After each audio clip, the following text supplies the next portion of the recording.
Okay, so I see, I can hear you in Jitsi, and then there'll be a few seconds delay. It seems like it's still not getting audio.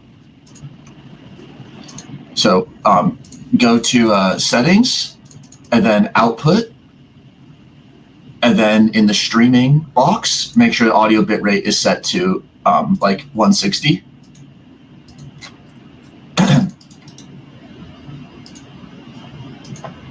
Yeah. All right, now I do believe, Lee, that I'm on the live stream audio. So that sounds good. Okay. Okay, so we are live. and the audio is being captured. So I'm just going to start. Blue, keep on. Maybe you can go to the second slide while you recrop, and then you can recrop everything while I just give a short introduction. How does that sound? All right.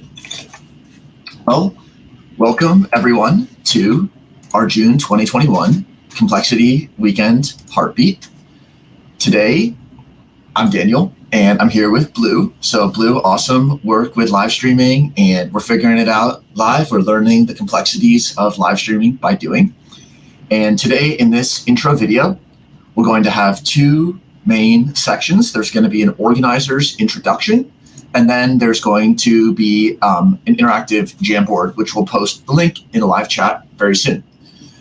So while Blue is cropping the windows, I'll just let you know what you can expect from these two sections. Also, you might want to disable, Blue, the night vision because it makes the slides look different. So in this organizer's introduction, first, we're going to be giving a welcome to Complexity Weekends. That's going to be who we are and some information on the registration statistics from May 2021 weekend, which hard to believe, but it was just 1 month ago.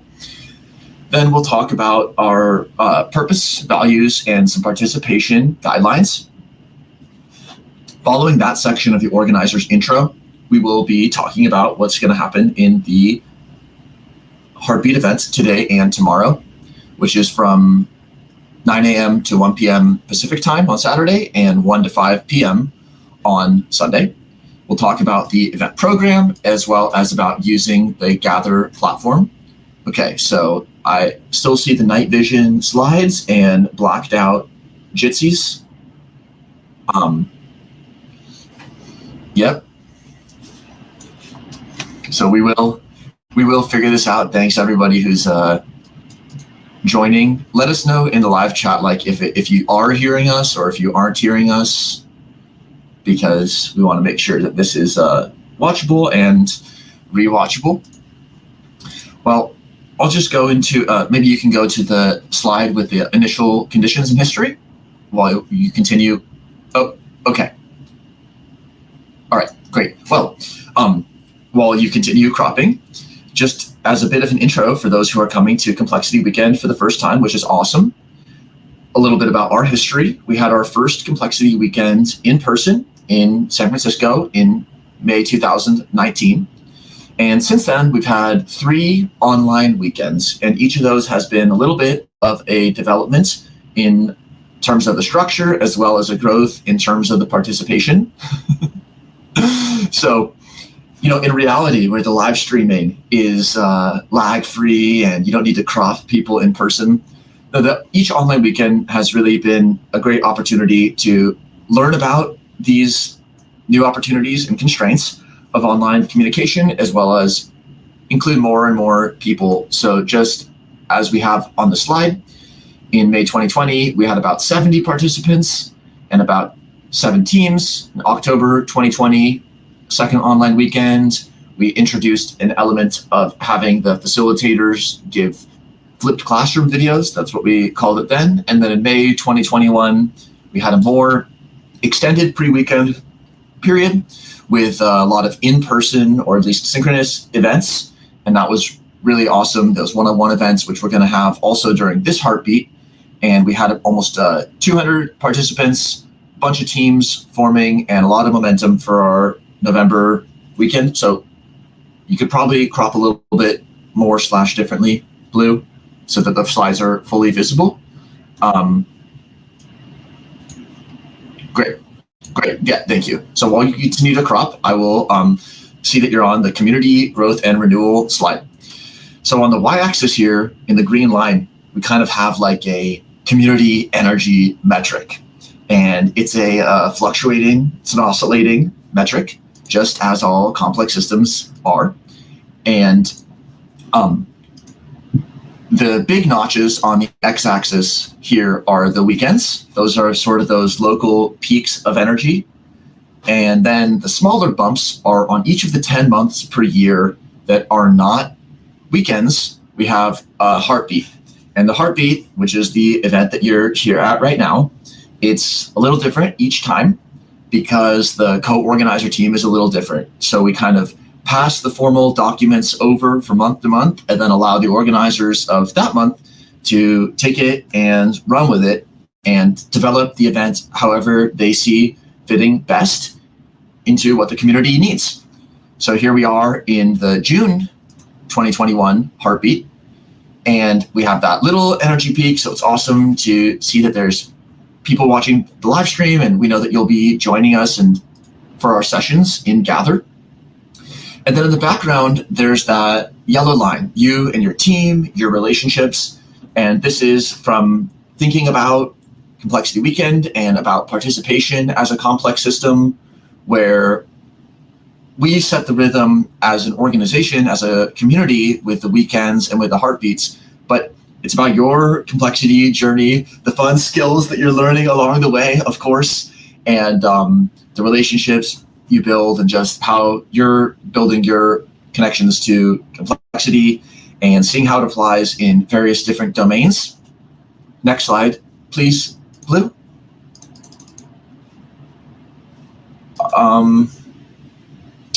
Okay, I'm not sure what is happening here. The bandwidth's fine, so the slides disappeared, and it's like, it seems Sasha is informing us that there's some people waiting at another stream. Oh. Okay. Thanks, Sasha. So this one, I'm gonna go. Don't know what to do about that. Can you post this in the chat? It just didn't go to the right live stream, but let's just continue again. So the one that we're live on, we can't switch horses in the middle of a stream, unfortunately. So we're just gonna continue rolling with it. Yeah, the link in the email. Yeah, it went to the wrong one. But there's still 9 people here. Again, Blue, there's just a black screen. Yeah. So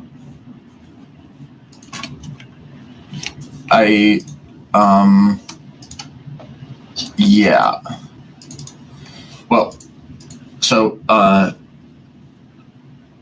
we're doing it live. So thanks everyone for bearing with us. And thankfully it's only been a few minutes past the hour. I'll ask if they can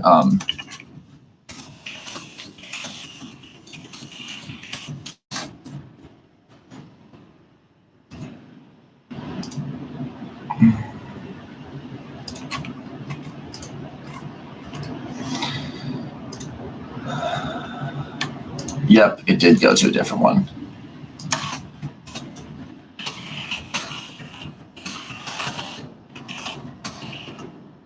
Yep. Okay. Okay. So we're seeing the slides, but they're not cropped properly. Yeah. Just the role-based, but it still is not very visible. Yeah. Okay. Well, so we talked a little bit about the community's organization through time, and here it is in a role-based way of looking at it. The biggest circle here is our participants. It's the green circle, and everyone's a participant. There are 2 main on-ramps for participation. The first one is the one that you're at right now, the monthly heartbeats. And the monthly heartbeats are our informal drop-in events. So that's when you come and just participate at the times that work for you. And then also on the bottom there, you still don't see it large enough, is the biannual weekend cohorts. So these are those twice a year weekend events.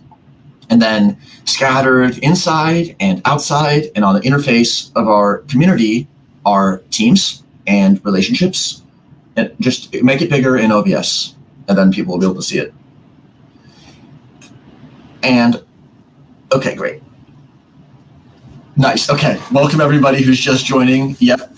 Sorry about the fun. It's too much fun for a Saturday. Okay, looks good. Thanks. Within each event, we have a few roles, and this helps us have a distributed community as well as a circle of organizers that can each bring their own perspective as well as facilitators. So the purple circle are the event organizers. Those are people who just step up on a given event to be an organizer, which entails things like sending out RSVP forms and checking who's going to be at a certain event. The green circle has the subcircle of teal with the event facilitators. And those are the people who facilitate live session. And we're increasingly developing what it means to be a facilitator in terms of what is being facilitated. The facilitators aren't there just to give a talk or to convey just a lecture. They're there to really facilitate or catalyze something that's happening. And then we have associates and supporters who help us with financial and other means. Anything to add on this, Blue?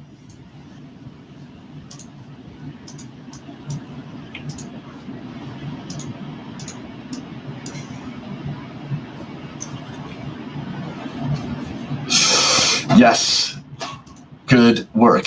Live streaming is fun, and there's just no way to predict what's going to happen when you go live. So let's continue on to the global participation. This is just to give people a sense of what our participation structure looks like, and this is the information from the May 2021 cohort. We had about 200 participants from over 50 countries and more than 30 facilitators. It was really an awesome weekend.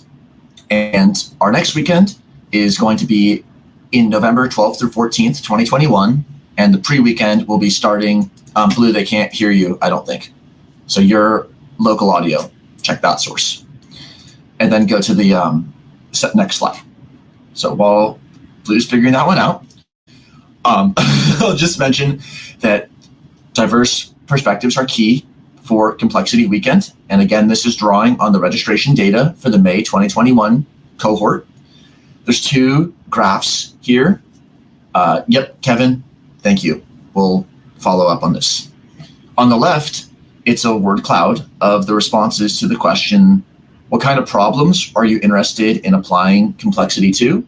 And there were so many awesome answers. People were giving a lot of thoughts related to, of course, complexity, but also what's important to see is this long tail, all these small words that were infrequently used, and that just represents people who are bringing their own background from so many different areas and meeting in the middle at complexity. And then on the right side, the question asks, you might want to move the Jitsi a little bit. Yep. What is your familiarity with learning and applying complexity? And this is something similar that we see at many of our events, which is there's a total continuum from people who are total complexity beginners, which is like a 1 out of 10 familiarity, just starting to hear about it for the first time, all the way up to people who are extremely familiar. And even those who have been learning complexity their whole life, you're only going to be learned in a fraction of what there is to know. And even if you could somehow learn all there was to know, there would still be the question of how to apply and communicate and teach and serve through complexity. So we hope that this framing of learning by doing helps us recognize everyone's unique position on their complexity journey, and then also set the stage for coming together to something that's bigger. Anything to add here, Blue? And also we can test your audio. So I think my audio is working. Great. And the only thing I would add is that the beginner's mindset is super important. So the perspective, especially the perspective of the beginner, is something that is really valued in the complexity community, because we've all been beginners at one point and we're all working transdisciplinarily. So when you work in a discipline that you're not familiar with, it's important to ask those questions that might seem basic. So don't be afraid to ask questions when you're working with a group.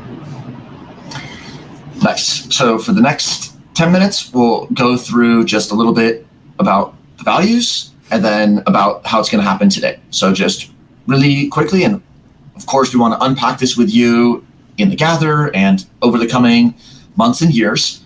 What brings us together is a shared purpose and interest in complexity science, complexity thinking. a desire to have impact on co-creative teams and improve our community of practice through feedback, participation, and peer mentorship, and also our core values and desire to develop a community. So you can go to our purpose and values. So what brings us together is sort of the appetizer, but our collective purpose is our highest level alignment. And our purpose is to learn complexity science by doing, to serve through deep time, and include to innovate. Diversity is key. So these are some of the high-level purposes that exist. And the way that we implement our purpose is with core values. So I'll read them out, and then Blue, you can give a thought. So Complexity Weekend is itself a complex system. Education is active. Learn complexity science by doing. Teamwork makes the dream work. Participation means accessibility and inclusion for all. Respect is key. Step up and be brave. So just to add to the complex systems, a lot of actually projects that have come out of Complexity Weekend have been studying Complexity Weekend as a complex system, and that's been fun. And just step up and be brave. If you have skills, a lot of people, like maybe they don't know how to do network science, or they don't know how to do agent-based modeling. So, they're kind of afraid to initialize a project or something like this. But, they may have other skills like project management or agile methodology. So, if those are your skills and you're not necessarily looking to implement like technical skills, don't be afraid to step up and implement like managerial skills, because teams definitely need a thread to keep them together. And all of those connecting pieces, especially like in a framework where you want to get stuff done, is really important. Nice point. There's so many ways to be a team player and a participant. What are our guidelines for participation? These are just a few things that over the years we found help, and it's always an evolving list. So people's feedback on what kinds of participation guidelines would be helpful would be awesome, and we'll have a space for actually putting that on the Jamboard in just a few minutes. So adopt a complexity thinking mindset. Communication is key. Relationships like one-to-one, as well as team communication, making sure that your team is aligned with you and synchronized on your understanding. Embrace technology, but know its limits. Use good audio and visual etiquette, and learning live streaming is, of course, part of that. Live streaming is an amazing technology, and let's relativize it to not having a live stream rather than some high production back office, which we don't have. We respect full participation and appreciate diverse abilities. So if you have a scheduling something coming up last minute, or it was scheduled before, it's all good. We're here as a community whenever you're ready to participate in the days or months, and reach out on the edges and stay involved. That's how we'll have a network that's like a tapestry with resilience, because of the edges between people who are in Complexity Weekend. So there's no membership card. It's about the relationships and the connections that you make while you're here.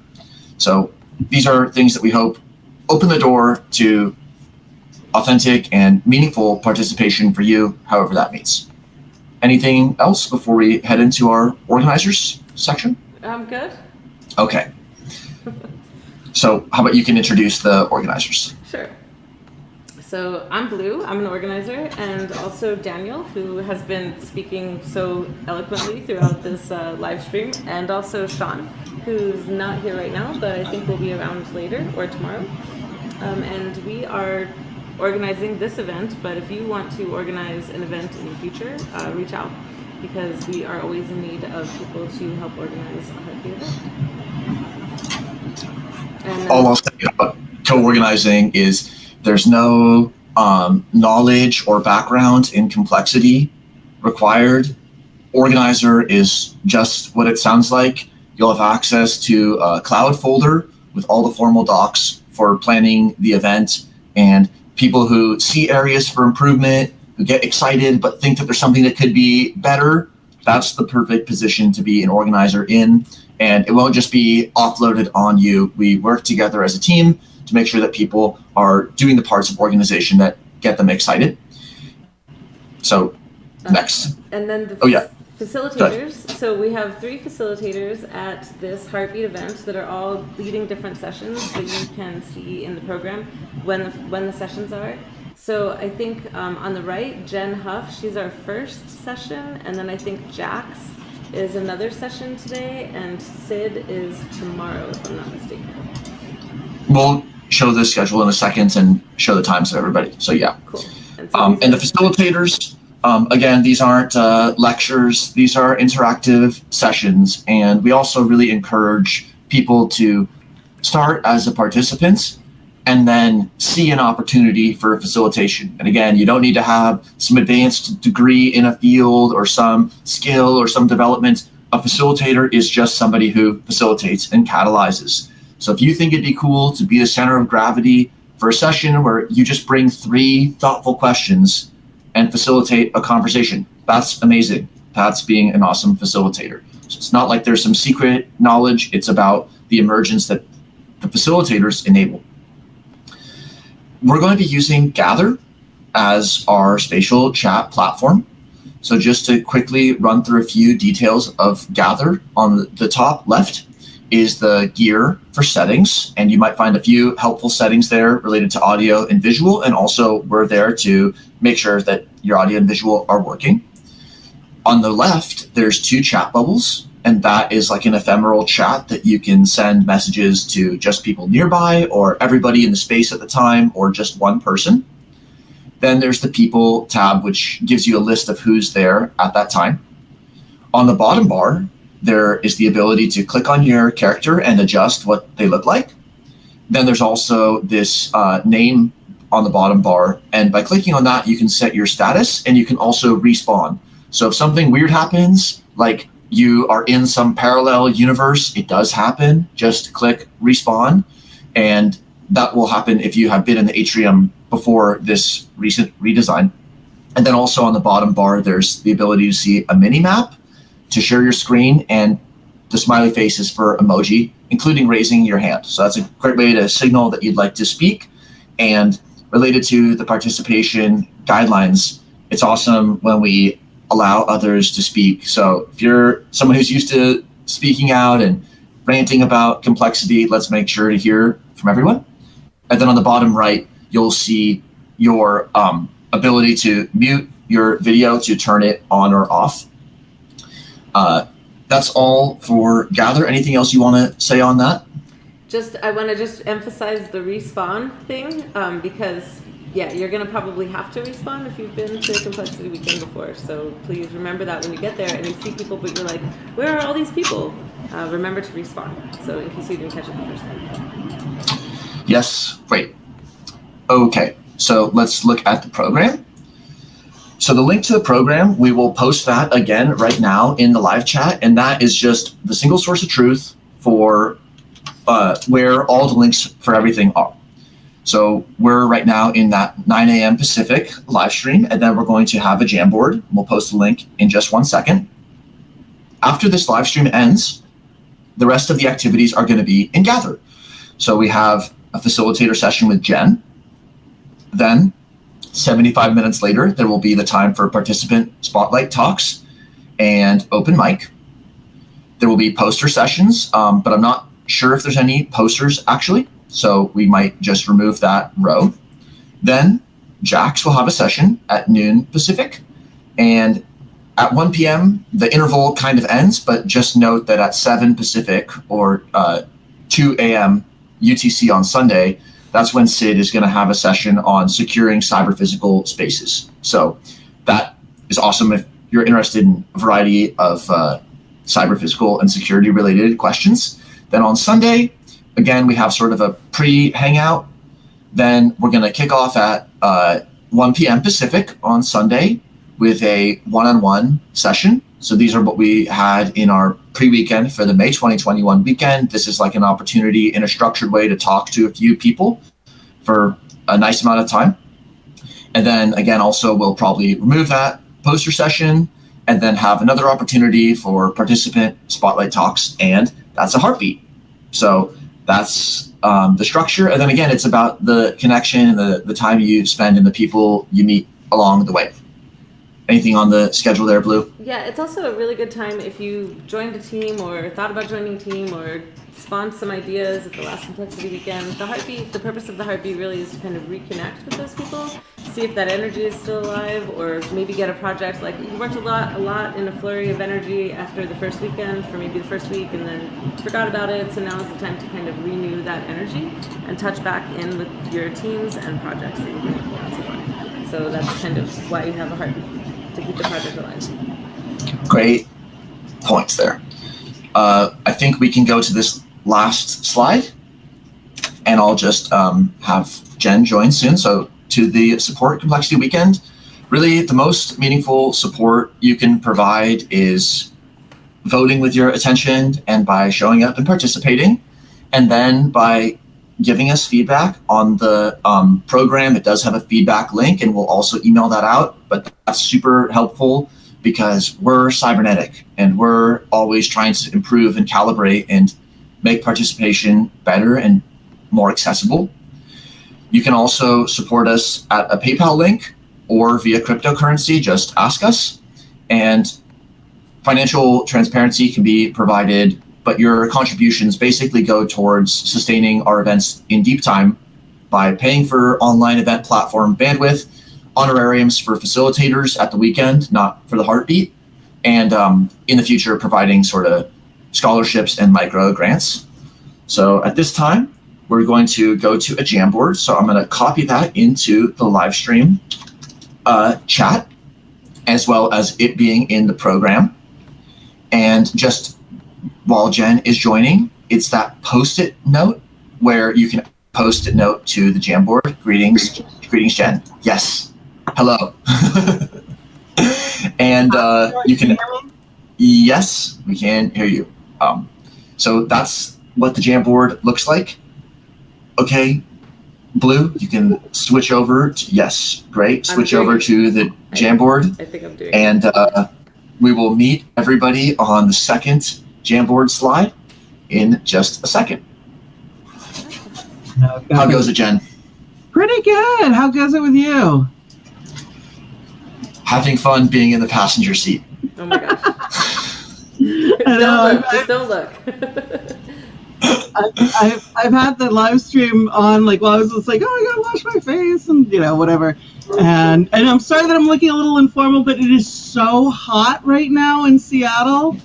So it is, like, it's gonna be roasting before this day is over. So I think we're expecting it to get to 109 tomorrow, which is crazy because nobody owns an air conditioner here. So what global climate change? I don't know. So yeah, good time here. So everybody's just trying to figure out, like, I ordered a kiddie pool for my dogs. So I mean, my weekend is going to be like managing my dogs, making sure they don't get overheated, along with doing Complexity weekend. So awesome. Blue, you could recrop the Jitsi a little bit, and yep, sounds, and then pull back a little bit on the Jamboard. So the first slide, slide 2, what is your intention today? So maybe Jen, you can go first, then I'm happy to go.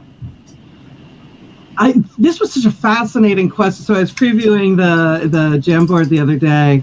I'm so fascinated by this question of, you know, how we bring intentions to stuff. You know, I'm here to, like, my focus this weekend is to help people make connections. So, like, that's where my intentions are, is how can I facilitate people making kind of meaningful connections and connecting to each other, especially.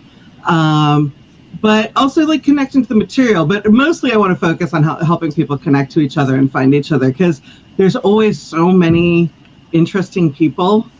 And it's actually really hard sometimes to find people that you want to talk to, because, like, you'll hear about, like, one person had one conversation and then you're like, oh, I would love to meet a person like that. And then, you know, the weekend might be over. So we're trying to focus on bringing people together in more ways. So that's where my intentions are. So Cool. Sounds awesome. I think I'll second that, and also just it's only been 1 month since the weekend, and so I want to learn and figure out how the heartbeat kind of what's that first pump after the weekends.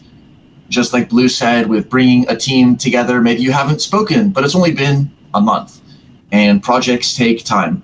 So how can a heartbeat be something that re-energizes teams and relationships that already know each other, as well as an opportunity for new teams and participants to meet each other? So here's a few, and you might want to turn off the night mode loop. There's decompressing via stimulating conversations, learn more about complexity and complexity weekends, reconnect with teammates and form new relationships, reconnect, emerging conversations, input and fun, learn and get more involved. These are awesome thoughts. How are you doing over there, Blue? I'm good. I turned off night mode, so I'm not sure what if I can fix it. So anyway. It still is legible on the live stream. Okay. And yeah. Okay.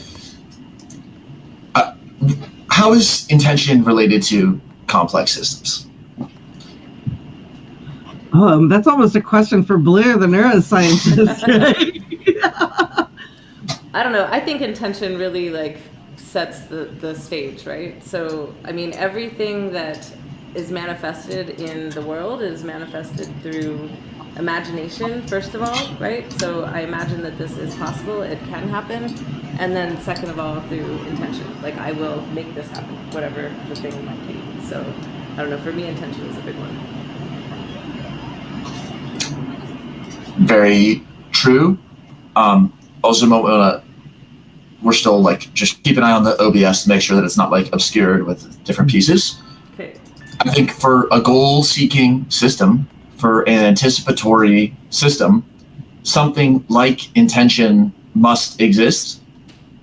One can't just be walking backwards and looking only at the past, because even if you had access to, for example, the total data related to a market or your own past behavior through time, you still would be in the dark as to what is upcoming.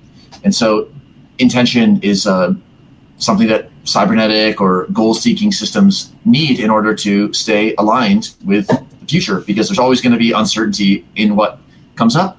So intention helps transmute that uncertainty, allow us to act, and hopefully have our action aligned with our values. So cool thoughts. Anything else on this one, or do we want to go to the next one? I moved. Okay, great. Sorry, I'm getting coffee delivery here. Oh, how nice. Awesome. So who are you? And how did you discover complexity? This is our next slide. So Daniel, tell me, who are you and how did you discover complexity? Now you get to be in the hot seat. Oh, how does it feel? It's burning. Well, I'm a researcher, and I can't remember exactly how I discovered complexity, but one early moment was just pipetting in a biology lab and having somebody suggest a few different books that I could read about, and mentioning, of course, Santa Fe Institute. And that just sort of connected some of the cool stuff that we were working on in a biology lab to broader questions that were super fascinating, related to just how systems with many subunits interact. And that was just the beginning of tracing out what complexity was. What about you, Jen? Me, I feel like I tell this story like every complexity weekend. And I feel like my complexity journey started with being like that weird kid at recess. And like I feel like I spent a lot of time like laying in, like, not like playing kickball, but like laying in the field and staring at the blades of grass and like up at the really high clouds in the sky and trying to understand where this order was coming from, because it was also different every single time too.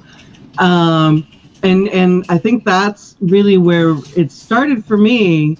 is just trying to understand where this is coming from. And then, we had this zeitgeist kind of out in the popular world before I was a scientist, about chaos theory, and I was really fascinated by that, and like kind of bringing these ideas together. So I could see that people were talking about this, and so I actually took a break from school and had to go back and redo my bachelor's over again. And it was there when I was working on my bachelor's that somebody kind of threw out a paper from Santa Fe. I think it was on human evolution. I can't remember what it was, but it was kind of like in the department that I was in, it was like, this is interesting. We don't really know what to do with it, but it seems like you might be the kind of person who would really get something out of this. And so I think that's where, like, connecting to, like, just into the literature that was coming out of Santa Fe Institute was where kind of like my doorway into the more formal world of complexity science. And so it's hard though, because I think in a lot of fields, or at least in my field, which I'm an anthropologist, there's a lot of people who kind of don't know what to do with it and don't know how to implement it. I think some fields it is easier to get into and integrate earlier, and some fields are just kind of confused. I think there's so much potential and possibility. Like I really feel that this is a paradigm change in terms of how we think about organizing, understanding the world. So it's hard for people to get into sometimes at first, because it is so immense and so I think challenging to worldviews, but it is so incredibly, like, once you start to see it, you're like, oh yeah, I get it. Like, you can start to see how it's functioning all around you. So, like where social networks and how they work. I think we've had this great experiment in how social networks work really practically over the last year and a half of the pandemic, and how disease spreads, right? So we've all kind of gotten an education in that. So yes, I'm deeply into how humans evolved, and I think it's a useful set of tools for kind of answering a lot of those questions. Anyways, so me. What do you think, Blue? So I don't know. I read all the books, but like no one told me that complexity science was like a formal study. Like I had read like books by, James Glick. I read Chaos and I read Blink, and I was like, studying all this stuff. And then I was in my doctorate, like really deep into it, and I was like, I am not fitting my science into this box that you have created for my science. Like, I'm sorry, it doesn't fit. And it was like, I'm looking at it, like the exchange of neurons and glia, which is like very taboo, and like, I mean, especially like, years ago, it's becoming more accepted, but how can glia become neurons? Is this even possible? And like stem cell differentiation, stuff like that. So I was like playing around in these gray areas, and I was like, I was just really frustrated with the paradigm, and like, you can't publish a paper that goes against the grain, and how do you, like, if a cell has this marker, it's this kind of cell, but I'm like, there is no black and white, like there is a continuum of gray here, and like it's not that simple, right? So that's where I started to research myself. Like, what do people do when the science is too complicated, right? Like when the science is too complicated, then what happens when you have these wicked problems? And so then I researched myself, discovered the Santa Fe Institute, and applied and went that summer. So anyway, that was my kind of adventure. I'm sorry, I want to amplify what you're talking about is, because also the stuff that I do is continuous variability, and that we create distinct categories to help us understand systems. Like I get why we do it. We don't need to look at every single mushroom and go like, is this one edible? Will this one make me see God? Is this one going to kill me within 15 minutes? Like, we need to have categories to help us get through the world. But I think a lot of times we mistake our categories for the way the world actually is, and not a tool for solving a question. And I think that sort of mental slide is I mean, like, that's for me where the fundamental challenging a worldview is to actually see the continuous variability. And so it sounds like our neurons are doing the same thing, as they're actually all continuous variability, and we get upset when they don't stay in their categories. So one interesting thing here is like, it's a very common trajectory in the past to either have something like endogenous, like inside of ourselves, being curious about order and disorder, like you pointed out, or getting inspired by the world that we see, like people talking about getting obsessed with Epcot, finding Buckminster Fuller, or finding research institutes or books. And the piece of the puzzle that really hasn't quite been there as much might be like a community that helps people on board. And just what happens if you read a book and then the book isn't like totally making sense? Where do you go from there? Well, likely just resume back into the mainstream. And so hopefully with Complexity Weekend, we can provide a way that people can be learning about complexity and knowing that there's going to be a social scaffolding that helps them be supported in their journey. Do you want to go to slide 4?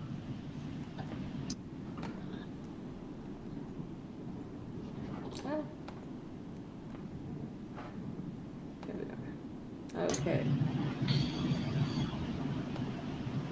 So here we have complexity, learning, and applying. So what does just this make either of you think about or wonder? Just the core values, like learning by doing, right? So if you you can't just learn from a book. And that's the thing about the community also, right? Like I read all the books. There was nobody said like this is its own like science and its own field and its own community. And so having the community, getting a chance to apply the knowledge that you're reading in the books or on the website or whatever, wherever you find it, having that chance to apply the knowledge really makes a difference in your ability to learn it. yeah, I always feel like I've always learned like I used to work in technology also, and kind of the rule of thumb is if you had to master a new skill set is the fastest way to do it. Like if you wanted to learn how to use Python, the fastest way to learn how to use Python is to actually do something, actually do a project. So I always find the applying is super useful for the learning part. Is like you actually see where the rubber hits the road and how the mechanics of it play out. So I'm thinking so now I'm trying to flip it and think about how the learning applies to the applying. So I'm very used to like that problem focused learning model, and it definitely works for me. I know it's not a universal strategy, but it works for a lot of people. So but I think that the learning process, like having the opportunity to interact with other people and their different perspectives, creates opportunities for new ways to apply stuff too. And like to kind of get out of our box. Sometimes we're just like, oh, this little method only applies to my specific field. And when you can see how that pattern, like that method pattern, can actually be useful across different domains, I think that opens up opportunities for more applications. So I think that's always one of the biggest things out of complexity for me. When I hear applying, we hear you feedback on Jen's side. Oh, audio feedback. It says feedback loops there on the Jamboard, and that's an example of like learning while applying. It's like, what's a feedback loop? Oh yes, you have a cyber-physical system, and now there's an audio feedback loop. But applying can be like a coat of paint. We learn an idea, and that sort of updates our understanding a little bit about that idea, and then we apply it through seeing a situation differently. So for example, everyone has heard when the microphone goes near the speaker and there's a sound that comes out. But now we can connect. Oh no, not anymore. But now we could connect that and say, actually, when Jen just asked me if that was still happening, and then I provided feedback. So that wasn't the microphone and the speaker. It wasn't just a signal that was caught in a feedback loop, but there's social feedback. So then what is similar or what is different when you're thinking about feedback loops? And could there be a graphical representation that would cover those two cases? Or is there a problem that can be solved in one domain that's more challenging in another domain? Where is it easy to dampen feedback? Or what are the ways that if you want to amplify feedback but not have it get out of control, how do you design those processes? And so that's sort of like learning by applying. You don't need to have a startup before you can be applying complexity, or have a research question that is going to be in some journal. We can all apply it by how we look at the world around us. Cool. Anything else? Just that in complexity weekend, this axis/continuum, it's something where we're all just going to be strangely dancing around. So whether one day you want to be more on one side or on another side, or you want to learn from somebody else or help mentor someone else, just there's space for that. And there's a lot of ways to be on this slide. Yeah, So, well, I think one of the great things is that there is not a lot of hierarchy, which can be confusing. Like you're not going to a class to hear, to be given a task and hear an instructor. We've got facilitators there for building the community, and we're hopefully bumping into each other and forming little groups, which is actually kind of a lot like our evolutionary history of kind of forming these groups. As hunter-gatherers, hundreds of thousands of years ago, we formed groups that we hung out together, and we were free to leave them and go join other groups. And there was leadership for tasks, maybe, but people changed roles within that group all the time. So I think that that's like we're a lot of times we're very used to being in these structured top-down hierarchies, but this, I think, community gives us a chance to be very flexible in our roles. And so that, so we can't emerge, like people can suddenly become the teacher in a casual conversation because they know something that other people don't know, even if they're feeling like, like that might be an unusual role for them. So I think that's just in terms of the learning aspects and the being in community aspects. Cool. Let's go to slide number 5.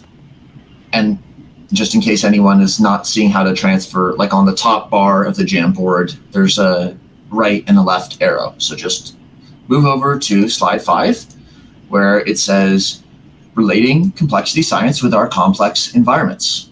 Where do we see complexity? Might as well ask where we don't see it, but we've gotten many awesome answers from the past. This is just a subset of them. Where do we see complexity playing out? As the middle of 2021 zooms by us, where do we see complexity that we might not have seen it before?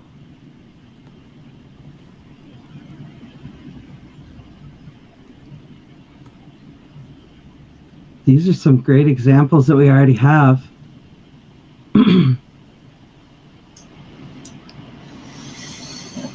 Yeah, I think like getting back into reality, like do I wear a mask? Do I not wear a mask? Am I vaccinated? Like, am I going to pretend to be vaccinated? Like, there's this, like, am I a child under the age of 12? Like, do I have to make my kids wear masks? Like, there's this whole level of, like, reintegration that is maybe we're seeing complexity as a society at large.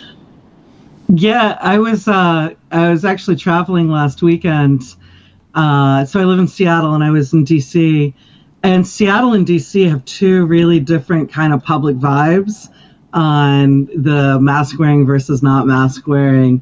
Like DC is basically back to being plain old open for business. So being from Seattle and being acculturated to Seattle habits, I was constantly like walking into places and I would still have my mask on for much longer. And I would be like, oh, now I feel awkward and out of place. I'm not adhering to the cultural norms of my immediate environment, this bar. And I am fully vaccinated. But that's not 100%. I think it's going to be very interesting to see how kind of the next phase of this pans out. I think there's going to be a lot more heartbreak, sadly, for all of us. As much as there's been such amazing advances with the vaccines getting out so quickly and so forth. So we'll see. It's definitely a lot of complexity at play there, but it's interesting how the social norms go. So, on the planes, pretty much everybody wears their masks, although, like, I noticed the guy sitting next to me in the seat had one of the disposable paper masks, which is fine, but he kept it below his nose. And every time the attendant walked by down the aisle, because they were coming by and being like, please pull your mask up, he managed to always have his head down on his tray table taking a nap whenever she came by, to remind people to pull their masks up. So I think there's some interesting stuff going on out there, how people are negotiating the world. And that's those tiny little adaptations, like, I'm going to wear the mask, but I'm going to breathe through my nose and keep the mask below my nose. Like, how is that going to play out? Because that's such a tiny little like change in the public health, and like it'll be interesting to see how that creates larger effects down the road. Because that's what we know, is that small changes in initial conditions can have outside effects later on. So. Nice. One last point here before we go to 6 is just like written here, all kinds of markets and interactions across types of systems. So we've kind of seen like arbitrage or transfer between information and memes and markets being responsive on a 24-hour cycle. And so it's not just like we're dealing with complexity in one system, just in agriculture, just in epidemiology, just in politics. We're starting to see how changes in one domain instantly can have effects in a different domain. A light switch goes off somewhere, and then now a computer is insecure. Those kinds of cross-domain cases are really complexity's opportunity to step into the gap. And it also highlights the importance of having transdisciplinary teams and recognizing people's expertise across areas, because how are we going to be able to manage or sense make those connections between areas unless at a micro level we can have relationships and shared understanding and shared words? And a lot of great answers here. So let's go to 6 and kind of think about Complexity Weekend as a complex system. What kinds of participant behaviors and norms can help us make Complexity Weekend an amazing space? So we have two sides here, things that we do want to see happen and things that we want to avoid. So this is kind of like those charged plates, like a positive and a negative plate. How will we steer towards the kinds of participation that will be accessible and engaging, and just also not act like it's 100% just sunshine, and what are the kinds of behaviors that we might want to avoid? I'm curious, just from our past weekend, what do you think that we've learned, or what's something we've taken away on either of these sides, since we were all facilitators in May? I think with facilitation particularly, I find some of the most amazing surprises comes from people who are feeling very shy about their knowledge or their engagement, like, sometimes feeling intimidated, is that they can often have really breakthrough moments that can really provide a lot of insight to the whole group. So I think one thing that we always want to see is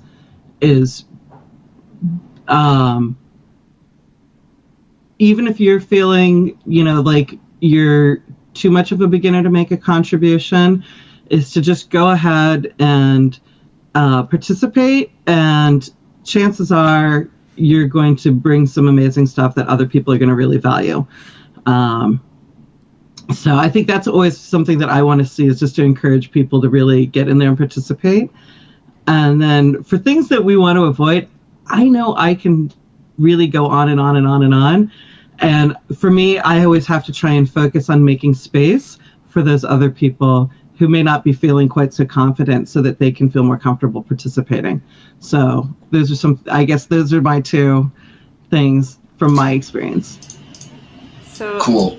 I have some things. So things we want to see. I mean, this is the point of Complexity Weekend is cross-pollination. Like, we want to bring different disciplines together, different people together from all different backgrounds and places in the world for exchange, open exchange of ideas.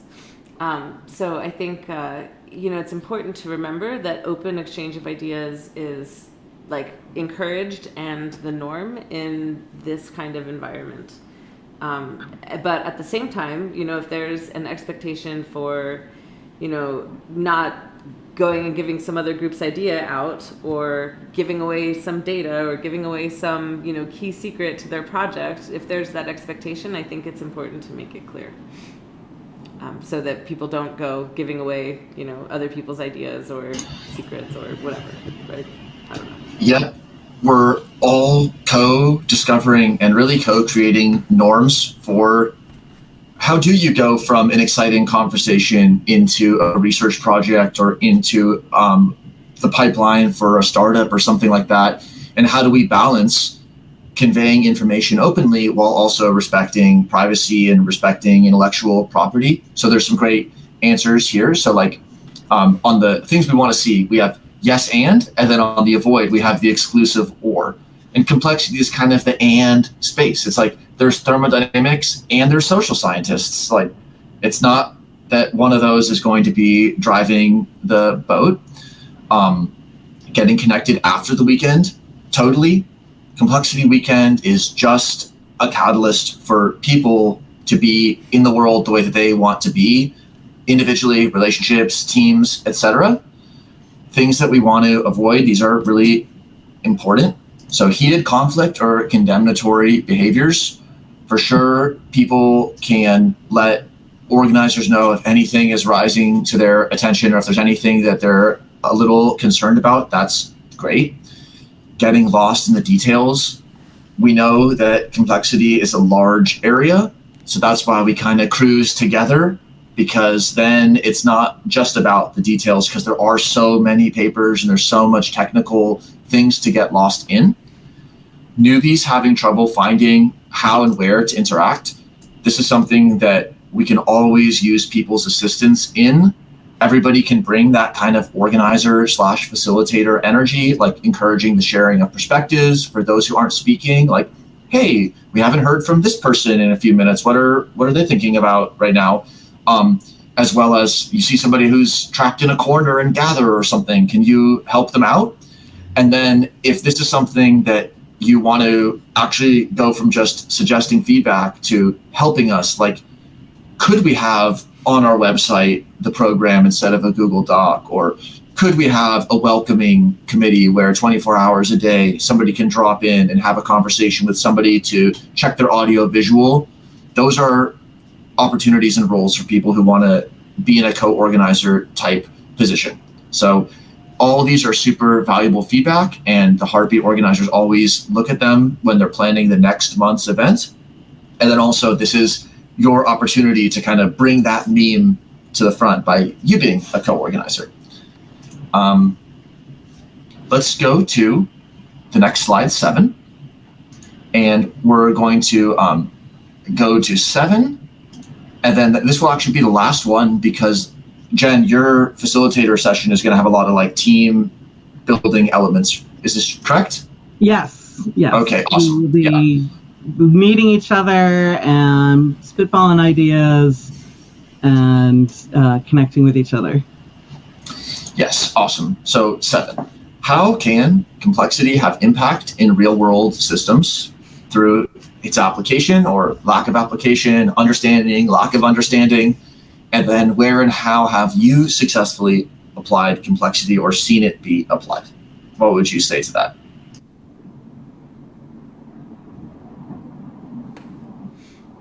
Right. Dead silence. Silence can be good. Always awesome to have a time to think.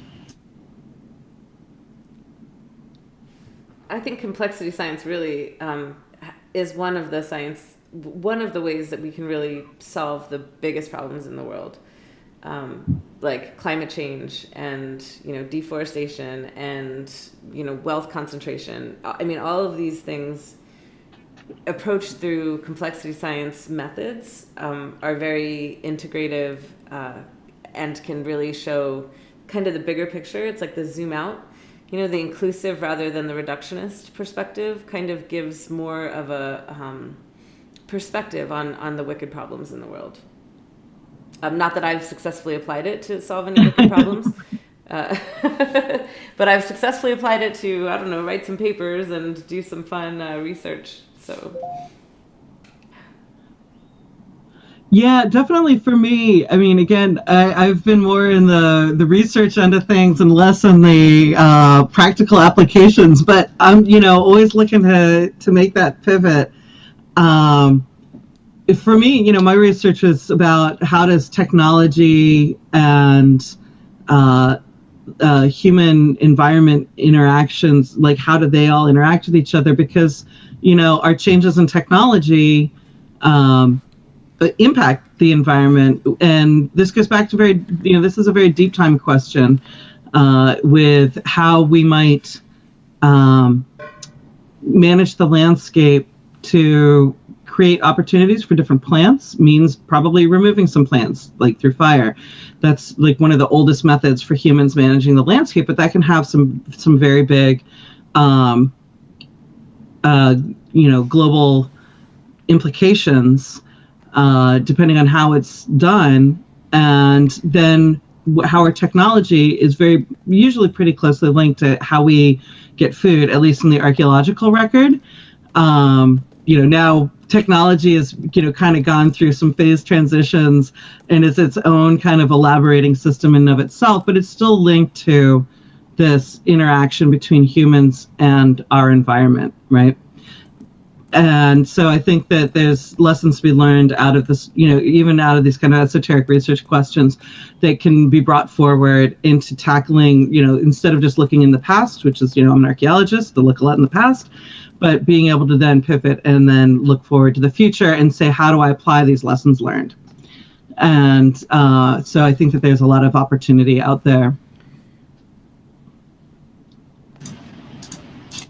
Cool. I think that we're all from research areas, and just being able to apply complexity to our projects, which are often between different disciplines. It's connecting different silos. It's something we heard Dave Snowden talk about in the keynote just a month ago, is we don't need to destroy silos. We just need to think about how to connect them. That's how we'll go both broad and deep.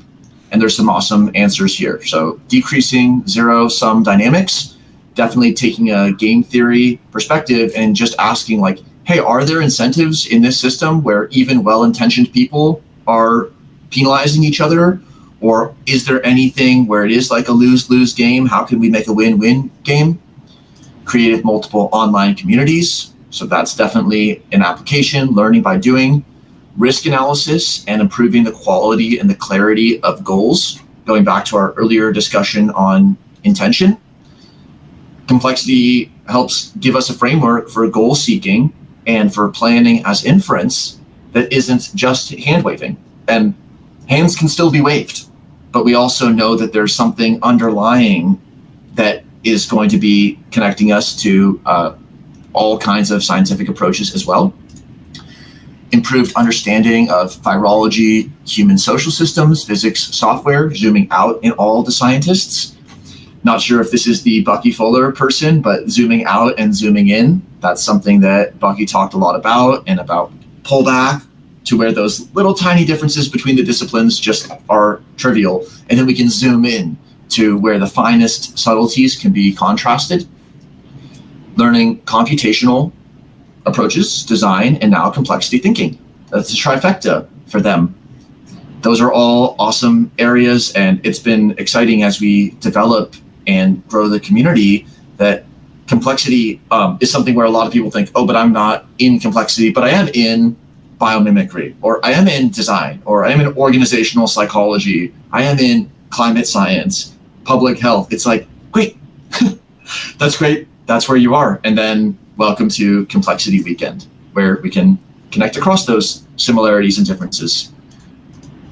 Any other things here? Otherwise, I think this has been a fun live stream. Blue, epic work. I learned a lot. That's good. Learning by doing. Yep. So with that, we'll just remind people that the program is where they can always check back to for the updated scheduling, and just, bear with us as our volunteers, organizers, and participants sort of roll with the uncertainty.